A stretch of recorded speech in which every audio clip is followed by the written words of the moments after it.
Good day and welcome back to another DBZ Dokkan Battle video. In this video we're going to be taking a look at a guide to nuking in DBZ Dokkan Battle. Now let's discuss a little bit about why you want to nuke. So nuking is the concept essentially of getting a unit to do an insanely high attack stat, and no, not through stacking for 59 rounds, but instead through instant bursts of damage. This can be achieved by manipulating the orb and key up and attack up percentages per orb. This is relevant for a couple events, sometimes temporary, sometimes permanent, but the most notable event it is relevant for is the punching bag event, where players will want to achieve the highest possible nuking total. Now, obviously taking a look at the nuking event and taking a look at how to nuke, the concepts are very simple. But it starts off with the most important aspect, which is getting a nuking lead. We'll go through which units you can use, we'll go through what support items you can use. Something important to note, not all events will permit support items, so you'll have to try to set up the best team even without them. Now in terms of nuking leads, so how can you identify a nuking lead in game? Well, it's very easy. Their leader skill will say something along the lines of X% per key sphere obtained. It's very simple, much like the passive for nuking units. These units, as you can see a couple examples on the screen right now, are in-game, and essentially they're huge towards setting up your team. The reason is the multiple levels of attack up per orb, both from passive and leader skill, multiply into each other. This means every orb afterwards is obtaining more attack than the orb before. This means that all the way up to 23 orbs on the field, you're gaining exponentially more attack every single time you gain an orb. By having two leaders that have this attack up per key sphere, you're making that percentage ridiculously high. Now, at least each typing has a leader. So the first thing you need to do is identify if you have a nuking type lead. This will lead you to find which nuker you can use for your team, because ideally you want the nuker to match your nuking type lead. However, it's not entirely relevant if your nuker does not require a specific type of orbs. So you could, for example, nuke with a unit that's a physical type unit with tech key spheres, as long as that unit obviously has the ability to gain key up per orb and is unaffected by typing. So for the purposes of this example, we'll be using the Super Saiyan Blue Vegeta, and then we'll obviously take things from there. It's also important to note that these units can now be easy 8, and 35% compared to the 33% is quite pivotal. Next, let's talk about nukers. So much like the leads, where we found the leads by saying raise attack per key sphere, but in leader skill section, you're going to filter and change it from leader skill to passive. Nuking units gain attack and defense, but generally attack, obviously because we're talking about damage, per key sphere obtained. It is very important when you're looking for these units to appreciate a couple things. Firstly, you want the units generally to gain attack per type key sphere or normal key sphere. You don't want them to gain any benefits really from things like rainbow key spheres. Obviously it doesn't harm them, but generally you want the units to have majority of their power, whether it's attack or crit or whatever, coming from the key sphere itself. This means you're a lot less restricted in terms of team building, but also it makes it a lot easier to get them to do high damage scores. Some of these units will even adjust key spheres themselves, like Gohan, who is an absolute powerhouse and a machine. But a lot of these units, generally, the number one thing you're looking for is that big attack up per key sphere. Now, it doesn't help just having attack up per key sphere. You have to consider things like the unit's base stats. You have to consider the percentage as well. If a unit is getting 50% attack per orb, it's going to be more than a unit that's getting 30%. But if that unit's got 20,000 attack comparative to a unit that's got 8,000 attack, that is going to play a role. So you need to balance it a little bit. You need to understand, okay, I'm looking for a nuker. That guy, he needs to earn attack per orb. Mustn't be restricted, mustn't be capped, like Piccolo you saw there. Unrestricted, uncapped, no limit on it. preferably not rainbow orbs, and also I want him to be with dupes. I need him to have a decent attack stat. I need him to be an accessible unit. You also don't really want a unit that's super reliant on links, unless you're going to link level them and consider that in your build. For example, Buhan is insane, but to really get the same numbers out of him as you would out of Goku, you need to basically have the Kid Buu support next to him, because you need to have the big bad bosses active. Whereas with Goku, you can have any support next to him because you're not chasing a specific link. Links help a lot, so consider them when choosing your unit. The next step will be orb changes.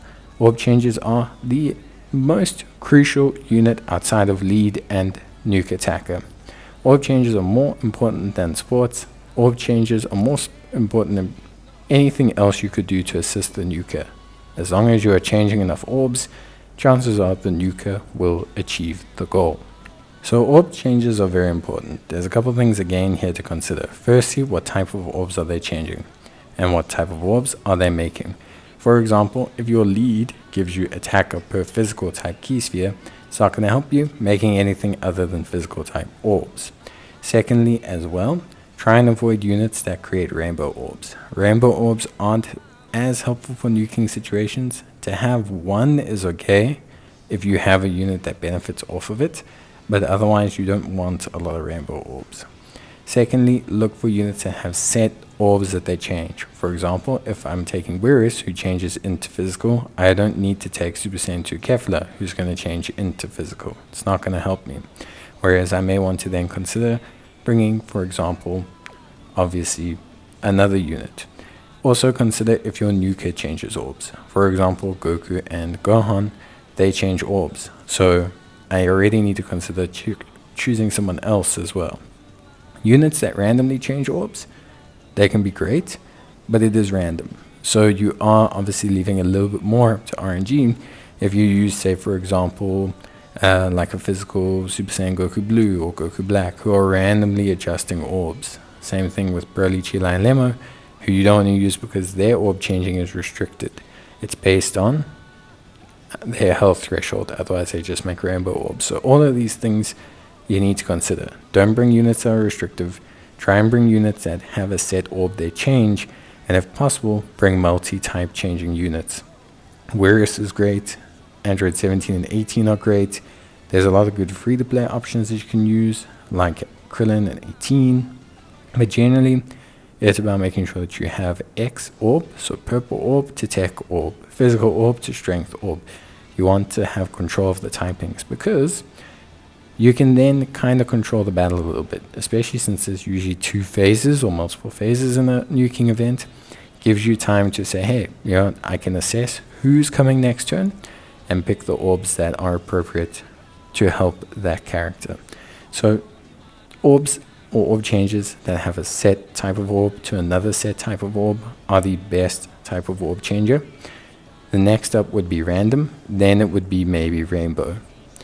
And finally, we talk about supports. Now, you don't need a support. I want to preface this by saying you do not need to mandatorily have a support. However, if you do have a support, or you have, let's say, 3 really solid orb changes, or you have a support that changes orbs, supports do help. Kid Buu is probably the best universal support because he gives a ton of attack and defense to a ton of units. Some nukers, obviously, or all nukers benefit from support, but some nukers don't benefit as much as others. If a unit has attack up on their super, they'll benefit a lot more from a support than a unit who doesn't. But all nukers would like support. It's going to help you, no problem.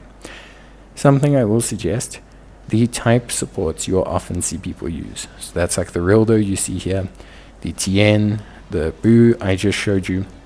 These units change orbs and are big supports. They're available on very rare, very infrequent banners. Don't summon for them. It's just not worth it. You can replicate the same by just having 3 good orb changes and 1 good support. Try and keep your support unconditional as well. And generally speaking, 2-turn supports aren't the best. Syncing them up, like for example Bardock and Gine, It's just very hard. It's just very difficult to sync up a 2-turn support in an event where you already don't have a lot of control over what's going to happen.